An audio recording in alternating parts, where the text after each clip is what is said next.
छाता धर हे देवरा ऐसन सुंदर खोपाया मोर भीग गिलैना।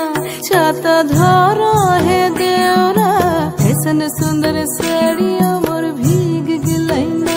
छाता धर देवरा ऐसन सुंदर खोपाया मोर भीग गिलैना। रिमी झिमी पानिया बरस गिलैना।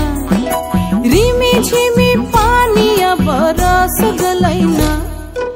ऐसन सुंदर साड़िया मोर भीग गिलैना। छाता धरा हे देवरा ऐसन सुंदर खोपाया मोर भीग गिलैना।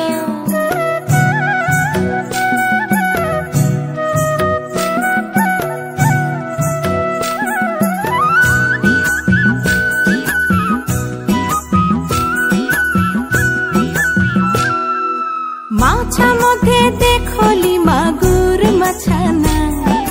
माछा मध्य देखली मागुर मछाना। एरम बिना पानिए माछ जोड़ खेलना।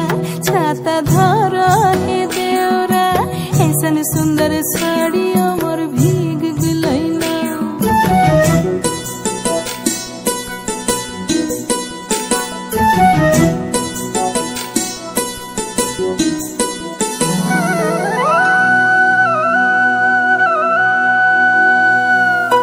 गाछा मध्य देखली पिपैली गाछाना।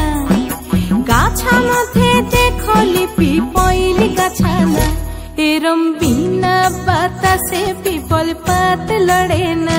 छाता धर